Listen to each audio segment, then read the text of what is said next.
গত 17 সেপ্টেম্বর রাতে মাদারীপুরের রাজুর পৌরসভার সরমঙ্গল এলাকায় মাদক উদ্ধারে যায় পুলিশ।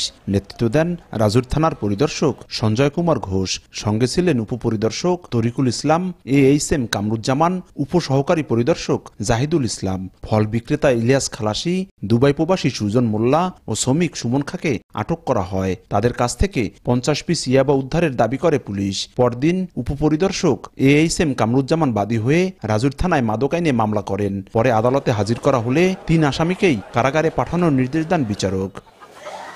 এর আগে আসামি পক্ষ থেকে অভিযোগ তোলা হয়, গ্রেপ্তার 3 জনকে থানায় শারীরিক নির্যাতন করা হয়েছে। তাদের শরীরে জখম দেখে চিকিৎসার নির্দেশ দেন বিচারক। নির্যাতনের সত্যতা পাওয়ায় মেডিকেল রিপোর্ট আদালতে জমা দেন civil surgeon doctor Mohammad Shariful Abidin Kamal. এরই প্রেক্ষিতে 25 September senior judicial magistrate Mohammad Eliyam Hossain অভিযুক্ত পুলিশ কর্মকর্তাদের বিরুদ্ধে মামলার নির্দেশ দেন। বন্দুকের ঘাড়া দিয়া বাইরে এসে লাঠি দিয়ে আঘাত করছে, এরকম পরে আমরা ওষুধও দিছি, এই ওষুধও মনে করেন আমাকে দিতে দেয় নাই। বুঝতে দিয়ে লাঠি দিয়েছে, পাউডা পাড়াই মাইডের পা ফুলে ইলিয়াস রে পিড়াইছে, আবার থানায় নিয়ে বলে মারছে।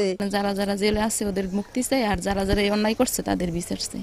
বিষয়টি জানাজানি হলে জেলা ও দায়রা জজ আদালতে নিঃশর্ত ক্ষমা চেয়ে রিভিশন দাখিল করেন অভিযুক্ত পুলিশ কর্মকর্তারা, যার শুনানি আগামী মঙ্গলবার। নিঃশর্ত ক্ষমা চেয়ে এটা প্রেয়ার দিছে, আর ওই যে আদেশটা দিছে আমাদের বিচারক মহোদয়, ওইটার এগেনস্টে ওরা এটা রিভিশন করছে। মারপিট করা হয়েছে এবং তাকে মামলা নেওয়ার জন্য একটা নির্দেশ দিচ্ছেন SP মহোদয়কে। যেহেতু এই অর্ডারের এগেনস্টে একটা রিভিশন হয়েছে, ওইটা আপাতত হিয়ারিং এর জন্য আছে।